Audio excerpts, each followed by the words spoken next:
Alors honnêtement, vous y avez cru à cette victoire de Jinder Mahal sur Seth Rollins? Bonjour à toutes et à tous, on se retrouve aujourd'hui pour le récap de Raw du 15 janvier 2024. Et le show rouge qui s'ouvre avec Cody Rhodes qui est directement interrompu par Drew McIntyre.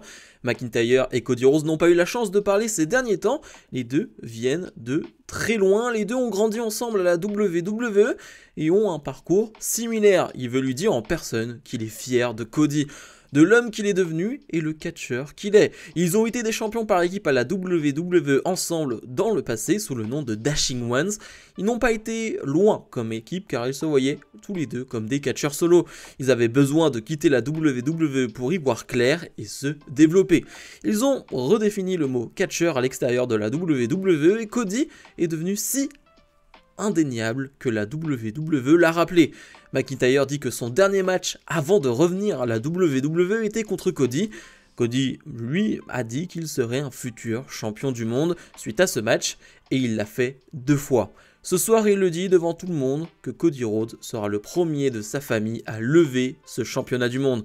Drew dit que Cody va finir son histoire, mais pas avant qu'il termine la sienne. Cody nous rappelle que lui et Drew seront dans le Royal Rumble. Oui, Drew pourrait gagner, mais Jey Uso pourrait gagner, CM Punk pourrait gagner. Cody dit qu'on ne peut pas sous-estimer personne comme gagnant potentiel. Drew dit que c'est entre eux, ces deux-là. Drew dit que Cody doit être lui-même. Cody peut oublier le costard, Cody peut être lui-même, Cody n'a pas besoin de constamment sourire. Cody peut s'imposer comme le vrai Cody et écraser ceux qui sont contre lui. Cody dit que ce n'est pas un rôle, il sourit quand il vient ici car c'est ce qu'il aime. Il apprécie ses opportunités car il travaille pour les avoir. Oui, ils sont similaires, mais lui, il profite de sa seconde chance alors que Drew ne fait que se plaindre de sa seconde chance. Drew dit que si c'est le vrai Cody, pourquoi Cody a ramené Jey Uso ici alors? Pourquoi soutenir CM Punk? Cody connaît bien Punk, il était bien avec Punk il y a quelques temps. Si Damien Priest n'était pas un idiot, il serait le champion mondial. Ils ne se parleraient pas ensemble ce soir. Si Cody se met sur son chemin, il va le manger vivant. À WrestleMania 40, l'histoire revient à Drew McIntyre. Cody dit que c'est toujours des si pour Drew McIntyre. Cody dit que Drew McIntyre aimerait qu'il soit semblable. Mais non, lorsqu'il termine son histoire, il ne regarde pas vers Drew, il regarde le ring et vers les fans. Alors si Drew veut régler ça au Royal Rumble, il va donner Drew une autre raison pour se plaindre. Drew parle de leur histoire, mais qui a gagné leur dernier match? Et Cody Rhodes va quitter le ring. C'était une belle promo entre les deux, mais le problème c'est que le public de Little Rock est pas terrible. Le public va très peu répondre présent, alors ça va popper de temps à autre pour Cody Rhodes, même pour McIntyre au tout début de cette promo. Mais sans plus, voilà, le public ne répond pas énormément présent, alors on essaye de mettre un Drew McIntyre maintenant depuis quelques semaines, et on l'a vu avec CM Punk la semaine dernière, ça avait donné une super promo en tant qu'antagoniste qui peut raconter une histoire, c'est plutôt pas mal, avec Cody Rhodes en plus, ils ont un vrai passé commun, mais encore une fois, le public a vraiment pas répondu présent, il n'y a pas eu de phrases hyper choc non plus qui ont pu permettre au public de popper plus que ça, mais je trouve que dans l'ensemble de la promo, qui était vraiment de qualité, bon, le public dormait et c'est bien dommage. DIY font face à Dominic Mysterio et JD McDonagh, un excellent combat par équipe de plus de 10 minutes, excellent et en plus de cela, tout l'inverse du premier segment, le public est bouillant, le public est ultra investi à fond derrière DIY, c'est assez surprenant d'ailleurs, un match qui va mériter des This is Awesome de la part du public, et surtout le public va certes applaudir pour les faces, mais va détester, va huer les heels, peut-être que ça joue évidemment, va évidemment huer Dominic Mysterio, mais JD McDonagh, on va dire que ça fonctionne très bien, il se fait vachement bien huer ces derniers temps, donc c'est vraiment très cool, mais techniquement surtout c'était un superbe combat, on leur a laissé du temps, et ça fait plaisir dans cette montée finalement, cette course vers l'avant ça ne veut rien dire, de DIY vers les titres tag, et je trouve que c'est intéressant de leur laisser du temps sur le ring parce qu'on sait que c'est leur qualité, tout simplement, c'est deux excellents catcheurs, et donc il faut leur laisser du temps sur le ring, et c'est ce qu'on fait, et ça j'approuve totalement. Les deux vont finalement remporter le combat, et j'en parlais il y a quelques semaines, mais est-ce qu'on se dirige pas tout droit vers un Finn Balor Damien Priest contre DIY lors du Royal Rumble? À voir parce que la carte est quand même chargée. En tout cas, ça m'intéresserait. Indy Hartwell et Candice LeRae font face à Chelsea Green et Piper Niven. Un combat de 5 minutes. Et on peut le dire, en ce moment, c'est quand même très positif parce que chaque semaine, on a un match par équipe féminin. Ça peut paraître anodin, ça peut paraître évident, mais c'était pas toujours le cas auparavant et ça permet évidemment de construire cette division tag féminine et ça c'est quand même une bonne nouvelle. Là on va essayer de mettre un peu plus en avant Candice LeRae et Indy Hartwell parce que Chelsea Green et Piper Niven ont eu leur chance et c'était bien, en tout cas elles ont fait leur maximum. Maintenant va falloir faire mieux quand même, va falloir faire mieux parce que j'ai vu quand même pas mal d'approximations, j'ai pas vu une équipe hyper sereine. Et surtout le finish de Candice, là ce moonsault était très très mal porté par Candice, hein, vraiment elle aurait pu se faire très mal d'ailleurs. J'en attends mieux de catcheuses aussi talentueuses que Candice LeRae et Indy Hartwell. On leur a laissé du temps là, 5 minutes, normalement c'est assez pour montrer 2-3 petites belles choses. Il va falloir faire mieux les prochaines semaines, parce qu'on peut réclamer du temps d'antenne, etc., des matchs pour elles, évidemment. Mais il va falloir que les deux soient au niveau, parce que c'est pas avec ce genre de performance-là qu'elles vont se retrouver au top de cette division. Le champion intercontinental Gunther fait son retour après quelques semaines d'absence. Il nous dit qu'on est à 2 semaines du Royal Rumble et sans le désespoir ici. Lorsqu'il était parti l'observer, il a simplement vu ses collègues argumenter sur comment ils allaient gagner le Royal Rumble et faire le main event de WrestleMania. Alors, il devait venir ici et rappeler aux gens que l'an dernier, il est entré dans le Royal Rumble match en premier et qu'il était à une élimination de gagner ce combat. Il a été plus longtemps dans le Royal Rumble match que n'importe qui dans l'histoire. Alors cette année, le Ring General, le champion intercontinental avec le plus long règne de tous les temps, va entrer dans le Royal Rumble et faire le main event de WrestleMania 40. Mais maintenant, il veut se concentrer sur Ludwig Kaiser. Il veut prendre un moment pour voir ce qui est arrivé pendant son absence. On voit une vidéo de lundi dernier lors de la bataille entre Kofi Kingston et Ludwig Kaiser. Gunther dit qu'il a adoré ça. Gunther dit que Kaiser a montré un côté qu'il fallait, de la confiance, du courage. Les deux vont finalement s'enlacer, mais Xavier Woods du New Day va arriver. D'ailleurs, la musique va très mal se lancer pour le New Day. La semaine dernière, Xavier Woods a vu Kofi Kingston se faire fracasser par Ludwig Kaiser et il a été trop loin avec ce dropkick contre cet escalier. Il a parlé à Kofi plus tôt et Kaiser, il a raison. Pourquoi Kofi Kingston n'est pas là ce soir, mais malheureusement pour Kaiser, lui, Xavier Woods, est ici ce soir. Il est ici pour venger Kofi. Est-ce que Kaiser va accepter le challenge ou alors il devra demander l'approbation de son père? Gunther va passer alors le micro à Kaiser et va quitter le ring. Kaiser dit qu'après ses gestes de la semaine dernière, Woods veut vraiment le challenger. Ce qu'il a fait à son ami ne sera rien comparé à ce qu'il fera à Xavier Woods ce soir. Le challenge est accepté, on va avoir un combat de 5-6 minutes entre les deux qui est assez violent, agressif on va dire de la part de Kaiser, qui a la même attitude que la semaine dernière face à Kofi Kingston. Il y a un Xavier Woods qui évidemment lui veut essayer de s'en sortir, va essayer d'avoir le public dans sa poche pour réussir à s'en sortir. Et finalement, un combat de 5-6 minutes qui va se terminer par disqualification. Et oui, parce que Kofi Kingston va être un peu trop dans la tête de Xavier Woods. Et Xavier Woods va attaquer avec un fauteuil, justement, Kaiser après le combat. C'est Kaiser qui avait un peu allumé la mèche. Mais c'est bien Xavier Woods qui se fait disqualifier. Xavier Woods qui veut continuer donc, mais Kaiser va prendre le dessus. Et il va vouloir faire la même chose qu'à Kofi Kingston la semaine dernière, mais ça ne va pas se passer comme ça. Finalement, la sécurité va intervenir. Et après, en backstage, Ludwig Kaiser va de nouveau attaquer Xavier Woods, mais cette fois-ci, Jey Uso va venir l'aider. Un Jey Uso qui traîne toujours autour du New Day, un Jey Uso qui traîne toujours autour du titre intercontinental de Gunther.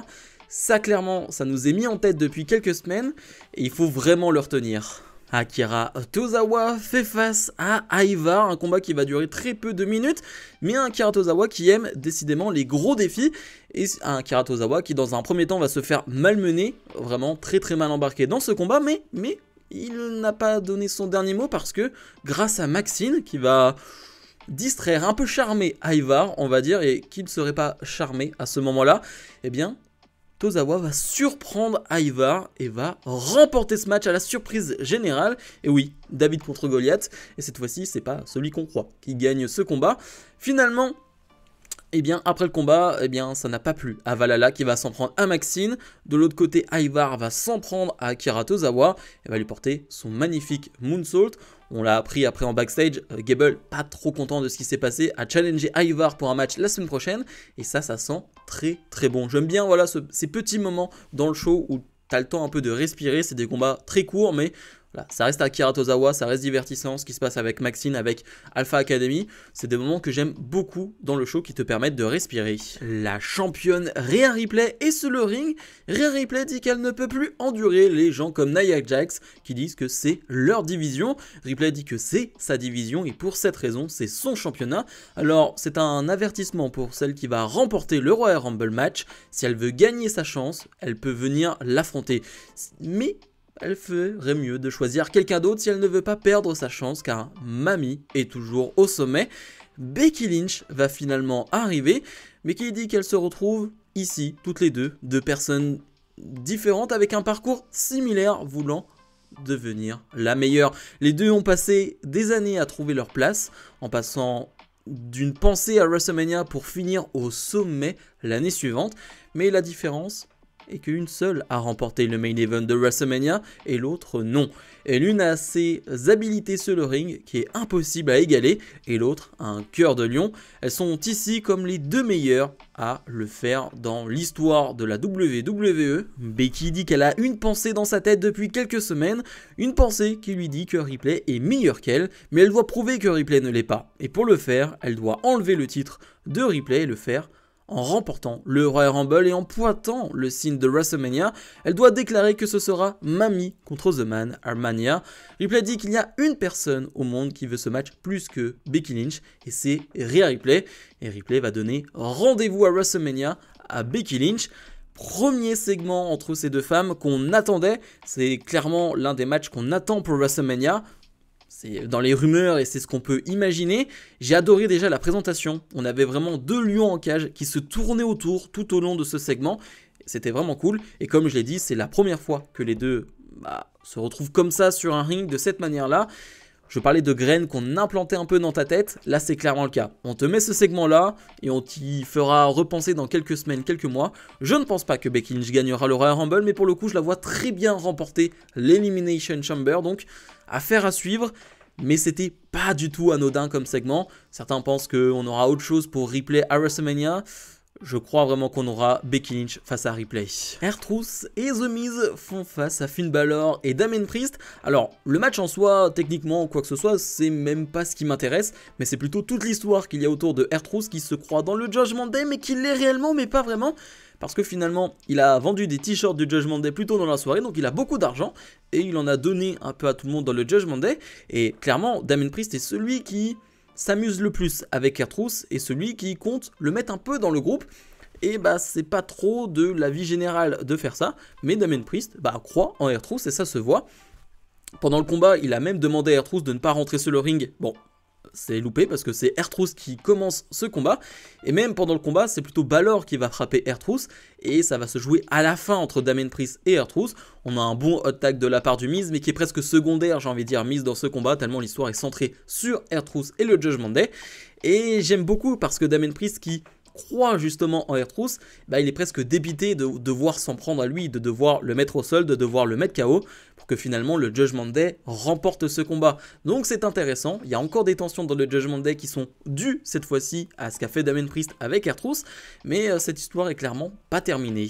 Zoey Stark et Shayna Baszler font face à Tegan Nox et Natalya, un combat de 5 minutes, j'ai pas grand chose à en dire, le public en a pas grand chose à faire, il y a une seule personne qui va faire en sorte que le public s'investisse un peu plus, et bien c'est Natalya avec son expérience, elle va essayer d'appeler un peu le public, de faire en sorte que le public applaudisse un peu, soit pour Natalya et Tegan Nox, et là pour le coup j'ai rien à dire sur Natalya, elle fait le bon choix et son expérience joue beaucoup sur ce combat, et tu vois la différence par rapport aux autres qui n'apportent pas grand chose dans le sens où techniquement c'est bien ce qu'elles font, mais si le public ne réagit pas, ça ne sert à rien.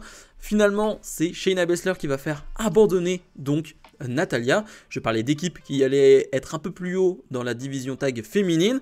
Shayna Baszler et Zoey Stark, clairement, vont monter petit à petit. Il y a vraiment des matchs qui m'intéressent avec Baszler et Stark, malgré clairement un manque de charisme et surtout, va falloir quand même emballer le public à un moment donné. Et le main event, Seth Rollins défend son titre de champion du monde face à Jinder Mahal qui est accompagné d'Indus Sher. Un combat qui va durer 10 minutes, même peut-être un peu moins, quelque chose comme ça. Le combat en soi est très oubliable, il n'y a pas grand chose à en dire, mais ce qui était intéressant c'était toute cette semaine, depuis qu'on a appris qu'on allait avoir ce combat, ce qui s'est passé, les échanges sur les réseaux sociaux, le président d'AEW qui tacle un peu Jinder Mahal et du coup toute une communauté qui se met derrière Jinder Mahal. Et pour le coup j'étais derrière Jinder Mahal dans le sens où c'était pas très juste de faire ça de la part de Tony Khan, hein, faut bien le citer, mais je n'allais pas si loin que ça. Je n'imaginais absolument pas Jinder Mahal remporter ce match face à Seth Rollins et devenir champion du monde. Ça n'avait aucun sens, c'était bête, c'était inutile, ça n'avait pas de sens. Mais évidemment, certains ont voulu créer une certaine hype sur les réseaux sociaux pendant une semaine. Bon, la vérité c'est que personne n'a popé pour Jinder Mahal lors de Raw, les gens n'avaient rien à faire de Jinder. Et c'est tant mieux comme ça, rien contre Jinder, mais c'est pas un catcheur que j'apprécie plus que ça, mais juste, voilà, il ne me fait rien, et ce match prouve encore une fois que c'est un catcheur assez moyen. Il se passe rien pendant ce combat, et on va simplement retenir les 90 dernières secondes, parce qu'on va avoir des interventions d'Indus Sher. On a aussi Damien Priest avec sa mallette Money in the Bank qui est là pour mettre un petit coup de pression. Damien Priest qui va d'ailleurs partir parce qu'il va être attaqué par Drew McIntyre, donc c'est vite évacuer ce problème, sauf qu'en fin de combat, comme je le disais, beaucoup d'interventions d'Indus Sher et on va jouer là-dessus. À 2 reprises, Seth Rollins va se relever à 2,99 et clairement Triple H s'amuse avec nous à ce moment-là. J'étais persuadé à 1000% qu'il allait faire quelque chose dans ce genre-là, mais que Mahal n'allait pas gagner. Honnêtement, je n'ai pas tremblé une seule seconde. Dites-moi si vous avez tremblé sur le deuxième 2,99 de Seth Rollins. Est-ce que vous y avez cru ? Personnellement, absolument pas. Je n'avais aucun doute. Si aujourd'hui c'était Vince McMahon aux commandes, là pour le coup j'aurais tremblé et pas qu'un peu. Vraiment pas. Pour le coup, j'ai une totale confiance en Triple H dans ce genre de moment-là. Pas dans tous les événements, mais dans ce genre de moment-là pour pas faire n'importe quoi. Et évidemment, Rollins va s'en sortir, Rollins va l'emporter, un Rollins qui va d'ailleurs être un peu blessé au niveau de la jambe, mais je tiens à vous rassurer, on nous avait dit qu'il n'arrivait pas trop à marcher, mais les derniers rapports sont plutôt positifs et ça devrait aller pour Seth Rollins, rien de très grave et de toute façon il ne va pas catcher au Royal Rumble, donc c'est bien. Il va être tranquille pour les prochaines semaines, mais un main event qui a fait parler toute la semaine et qui, je pense, en a fait trembler plus d'un bilan de ce Raw. C'était sympa, je mets un 7 sur 10, je trouve qu'il y a des choses pas hyper intéressantes, des matchs pas hyper intéressants, mais c'est quand même relevé par les 90 dernières secondes de ce main event, mais le match en soi était pas terrible, désolé hein, les fans de Mahal, mais le match était vraiment pas terrible, et dans l'ensemble, le public a dormi, s'est réveillé, alors je sais que c'était compliqué, parce que là on est dans des périodes où il y a des problèmes de transport, etc. suite à la météo aux États-Unis, donc c'est un peu un bordel, je suis même pas sûr qu'il y avait réellement tout le monde dans la salle, tellement c'était compliqué, donc je vais pas blâmer le public ou quoi que ce soit, mais voilà, il y avait une ambiance un peu particulière pendant le show, je trouve, malgré quelques bons segments, malgré quelques bons matchs. Voilà, j'ai trouvé que c'était un show sympathique, mais qui n'allait pas plus loin que ça. Bref, comme d'habitude, n'oubliez pas de mettre le pouce vers le haut, de vous abonner, et on se retrouve dès demain pour ma review de NXT. Salut, salut!